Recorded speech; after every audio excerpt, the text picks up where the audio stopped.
புழலில் ஒரு கஸ்டடியில் எடுத்து ஆர்டிஓ என்கொயரி பண்ணிடுறாரு. அன்னைக்கே போஸ்ட்மார்ட்டம் பண்ணிடுறாங்க. பண்ண வேணாம் நிறுத்துங்கன்னு கேட்குறாங்க டிஃபென்ஸ் இல்லை, அவங்க பண்ணிடுறாங்க.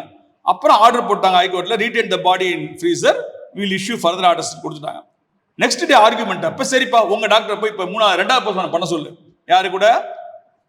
ஏற்கனவே போஸ்ட்மார்ட்டம் பண்ண 2 பேர் கூட உங்கள் டாக்டரும் சேர்ந்து போய் பண்ண சொல்லு அப்படின்னு சொல்லி ஆர்டர் கொடுத்துட்டாங்க சார். நான் போகிறோம். பாடி ஃப்ரெஷ்ஷாக தான், இது வந்து பாடி டீகம்போஸ் ஆகலை, நான் ஒத்துக்கிறேன், ஃப்ரெஷ்ஷாக தான் இருக்குது. போயிட்டு நான் திரும்பி அவங்க பண்ண எல்லாத்தையும் ரீசெக் பண்ணுறேன். ஏற்கனவே அவங்க உடம்புலாம் கீறி காயத்தெல்லாம் பார்த்துட்டாங்க, அதையும் திரும்பி திரிச்சு நான் பார்த்து வீடியோ எடுக்கிறேன், பண்ணுறேன். எதுவுமே காயங்கள் இல்லை சார். உண்மையிலே அவர் அடிபட்டு சாகவில்லை. பிரச்சனை என்ன, அவர் 2 மணிக்கு தான் அவங்க பேரண்ட் வீட்டிலேருந்து வந்து பார்த்துட்டு போயிருக்காங்க. 4 மணிக்கு இப்போ ஜெயிலேருந்து ஃபோன் வருது, அவர் திடீர்னு நெஞ்சுலினாரு, ஸ்டான்லி கூட்டு போனால் இறந்துட்டாருன்றாங்க. ஸோ இவங்களுக்கு சந்தேகம், பேரண்ட்ஸ் ரிலேட்டிவ்ஸ் எல்லாம் வர்றது நியாயம் தான். அந்த நியாயத்தோட சந்தேகத்தை தீர்த்துக்க வேண்டியது போலீஸுடைய கடமை, கோர்ட்டுடைய கடமை.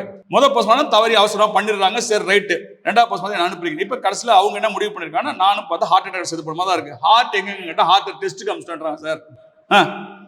நீ ஹார்ட் டெஸ்ட்டுக்கு அனுப்பிச்சா நான் இப்போ எப்படி கண்டுபிடிக்கிறது? எவ்வளோ பெரிய முட்டாத்தனம்.